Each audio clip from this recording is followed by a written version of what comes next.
कभी सोचा है जो हमारे बचपन के कैरेक्टर थे अगर उनका रूप बदलकर इतना खतरनाक बन जाए कि रातों की नींद उड़ जाए। आज मैं आपको सुनाने वाला हूँ एक ऐसी हॉरर कहानी जो आपके होश उड़ा देगी। बच्चों का दिलदार विनी द पू अब एक खूनी शैतान बन चुका है और उसकी दोस्ती में जो प्यार था वो बदल चुका है दर्द और मौत में। Welcome to the terrifying world Winnie the Pooh blood and honey. चलिए शुरू करते हैं इस खौफनाक सफर को। स्टोरी की शुरुआत होती है एक मासूम दोस्ती से, विनी द पू और उसका सबसे अच्छा दोस्त क्रिस्टोफर रॉबिन। ये वो वक्त था जब क्रिस्टोफर रॉबिन अपने दोस्तों पो, पिगलेट, इयोर और बाकी सबके साथ सोएगढ़ वुड में मस्ती करता था। सब कुछ ठीक था, लेकिन एक दिन क्रिस्टोफर रॉबिन बड़ा होने लगता है और अपनी स्टडीज के लिए दोस्तों को छोड़कर चला जाता है। क्रिस्टोफर रॉबिन के जाने के बाद पो और उसके साथियों का जीवन एकदम बदल जाता है। जब तक क्रिस्टोफर उनके साथ था उनको खाने को मिलता था, दोस्ती थी, प्यार था, लेकिन अब एक अकेला जंगल, भूख और दर्द धीरे धीरे उनके अंदर के प्यारे से इमोशंस को खत्म करने लगते हैं। जंगल में पो और पिगलेट भूख से परेशान हो जाते हैं और वो अपने साथी इयोर को मारकर खा लेते हैं। इस कत्ल के बाद पो और पिगलेट इंसानियत छोड़कर एक खूनी दरिंदे बन जाते हैं। उनका इरादा सिर्फ एक था, जीने के लिए सबको खत्म करना।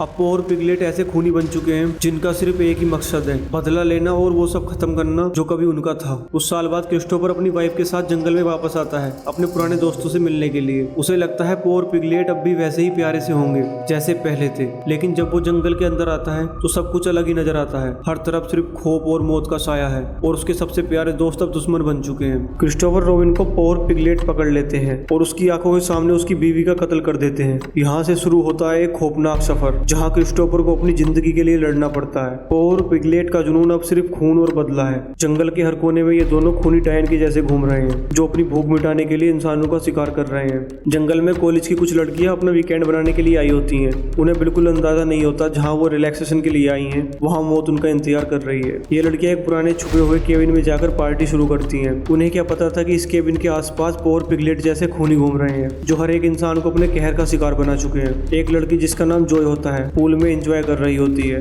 उसे नहीं पता कि मौत उसके आसपास ही है। तभी अचानक पीछे से पो और पिगलेट उस पर हमला कर देते हैं और बहुत ही भयानक तरीके से उसे गाड़ी के नीचे कुचलकर मार डालते हैं। खून के छींटे हर तरफ फैल जाते हैं। तभी उसकी चीख बाकी लड़कियों को सुनाई देती है और वो सभी आकर देखती हैं तो उनकी फ्रेंड मरी पड़ी थी। सभी लड़कियां डर जाती हैं और भागकर केबिन में जाती हैं। तभी वो देखती हैं कि कोई डरावने से दिखने वाले दो लोग केबिन के आसपास घूम रहे हैं। वो सभी बहुत डरी हुई हैं। तभी पो और पिगलेट केबिन में घुस जाते हैं और वो एक लड़की पर हमला कर उसे बेहोश कर देता है और दूसरी लड़की मैरी पर टूट पड़ता है और बिना एक पल गवाए उसके सर को हथौड़े से फोड़ देता है। मैरी वहाँ के वहाँ दम तोड़ देती है और पो और पिगलेट बेहोश हुई लड़की को उठाकर ले जाने लगते हैं। अब सिर्फ दो लड़कियां बची होती हैं। वो अपनी दोस्त की जान बचाने के लिए पो और पिगलेट के पीछे गन लेकर चल पड़ती हैं। धीरे धीरे जंगल के अंधेरे में घुसती हैं और चुपके से अपनी दोस्त को पो और पिगलेट के जंगल से छुड़ा लेती हैं। लेकिन तभी उन्हें किसी की चीखने की आवाज सुनाई देती है। वो आवाज उन्हें एक कैद तक ले जाती है जहाँ पो और पिगलेट ने अपने बचपन के दोस्त क्रिस्टोफर रॉबिन को बांध कर रखा होता है। लड़कियां उसे छुड़ा लेती हैं, लेकिन ये सफर यहीं खत्म नहीं होता।